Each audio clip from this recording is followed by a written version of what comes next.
There is a dude who, I mean, he looks like he's like halfway through a yoga retreat. It's silent.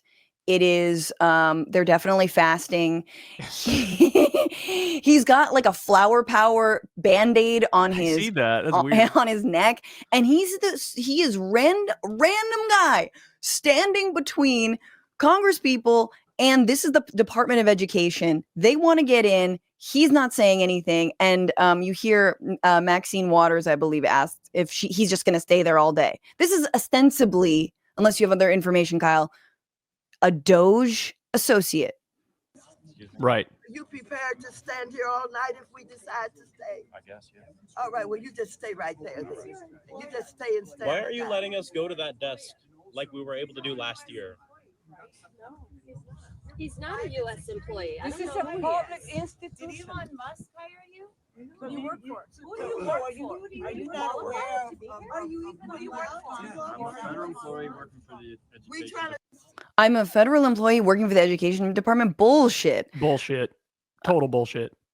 Okay, so this is very emblematic. Look, last night, senators, no Democratic senator, but senators approved and confirmed Russell Vogt, who's the, Project 2025, like, mastermind effectively. So these folks are getting in, but like, to me, Kyle, I watch this and I'm like, who the hell is this guy? Look at all these Congress people, but also, why aren't they either A, pushing past him, or where is security to, how are people just self-deputizing right now? Yeah, look, I mean this in all sincerity. We need Democrats, lefties, liberals, anybody with any semblance of power. It's time to start like trying to get muscle on your side. Like, you need to pick off a few generals. You need to get some police chiefs, like, because that's where we're at now, where they can very easily, they get their court order. Hey, you have to stop this. And they just go, we're not going to stop it. And then it's like, well, what do you do? I said this the other day. If George Soros illegally hacked into the Treasury, there would have been a SWAT team there in 4 minutes, and they would have dragged his ass out of there in handcuffs. But Elon Musk does it, and the right is celebrating. And by the way, I don't know if you've seen this, all the endless lies of the things that they say they found that they're cutting. They lied and said, Ben Stiller got $4 million to meet President Zelensky. Complete and utter lie, totally made up. They misstated. They said, Politico is funded by USAID. Right. Turns out that's not true at all. The amount of money that was given to Politico was for across the entire government, and it was all people who just got a Politico Pro subscription, which admittedly is expensive, but like Lauren Boebert was bringing this up, like, Politico is funded by them. Turns out her office has a Politico Pro subscription. Like, there's a complete and utter war on factual information. They are swimming in a sea of misinformation and disinformation and spewing it out there at 100 miles an hour. And as the old saying goes, a lie gets all the way around the world before the truth can put his pants on. So we are in an all-out information war, and we're this close to an all-out civil war, because of the stuff we're seeing right here. Yeah, to your point, drag that fucking guy out of the way. Bring somebody in there. Have your own muscle and say, you're getting out of the way because we have a right to be in this building. And by the way, Elon Musk does not. These are Congress people, right? They can go in there. Now, they shouldn't have access to the payment systems and whatnot. Of course not. Yeah, but Elon Musk is in there. I mean, some of these stories that are coming out, a 19-year-old kid who's one of Musk's pilled up lackeys. This guy apparently was fired from a previous job because he was giving away the company's secrets to another company. And now this guy is rummaging around in our U.S. government systems. Here he is. That's it. Yeah. This is the guy. So for number one, he's wearing a suit and shorts. So you know things are bad. Broccoli haircut. He looks like he's 12 years old. Exactly. Doge teen fired by cybersecurity firm for leaking company secrets. Now, this guy is part of the Doge team that's still working, stealing all our information. So he's fucking 19.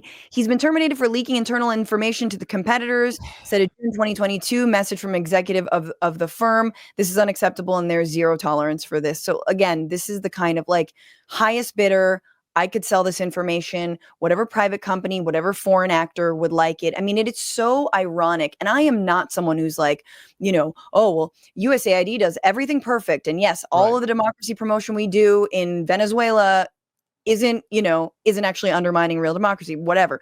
Like, I'm not that person, But like when I see this kind of shit, I'm like, oh yeah. Foreign adversaries 100% want and will pay for that information. And it's terrifying. And it's so funny also because just really quickly on the USAID stuff, Marco Rubio is all about USAID whenever it does the things that personally I don't agree with. Obviously, I agree with malaria treatments, HIV treatments, all the amazing stuff that they do around the world. But like when it comes to, yes, trying to undermine democratically elected governments, don't love that stuff. And so Rubio's always been on the side of like, yeah, we need to do more of that shit in Venezuela and Cuba and screw those countries. But then now he's totally flipping and he's saying, no, I don't like it. I'm going to, and CNN had a whole mashup of all the times that Rubio said that he wanted to even fund USAID even more. Yeah. So it's just worse shit. Like even the adults in the room are nowhere to be found. Well, what they're going to do, to your point, is they're going to cut off all the good stuff, like medicine for kids, and they're going to keep doing the bad stuff after they change the name of the agency or rework the agency. But the slashing and burning that they're doing, this is Javier Milei type stuff. Yes. Javier Milei went in there and slashed all these government programs. The poverty rate in Argentina spiked to 53%. And this is who Elon Musk looks up to. This is what he wants to do. He wants to destroy the government and make it so that he and his robber baron buddies can loot the treasury and control all of it. Can I just play this really interesting clip because it's a total Javier Mileiism. This is Trump talking about tariffs. No, I'm not concerned. We may have short-term a little pain, and people understand that. But long-term, the United States has been ripped off by virtually every country in the world. We have deficits with almost every country. Not every country, but almost. Okay. So Musk he said said the same thing. Temporary hardship. There's going to be pain. Mm-hmm. There's going to be pain. And it's like, and you know, I lived in Argentina. I have to bring that up almost every show. But like, the United States is not Argentina. Okay? These are apples to oranges. I disagree with everything Javier Milei is doing, but they had a 26% inflation rate. Like you went to the store and the next day it was, your money was not worth what it was. Like it was like exorbitant, right? That inflation rate is, and I live there, it's intolerable. So I understand at least them wanting to try something drastic. We have the strongest economy in the world. We're a hegemon economically. The dollar for now is strong. They want to, ruin it. But it's like, we don't have the Argentine peso. Like everyone needs to calm down. Stop treating this country like it is some global south, like, oh, really unstable. It's not unstable. Actually, things are quite stable. It's Elon and Trump that are making it unstable. That's exactly what I was going to say. They're going to make it unstable. And what they're doing is basically shock therapy. So this story came out earlier today from Newsweek. Donald Trump to sell off half of all federal property.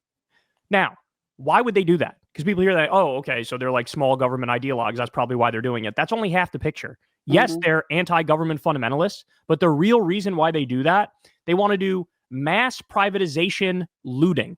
So what he'll do is sell these properties to his robber baron buddies and let them price gouge taxpayers to make billions of dollars.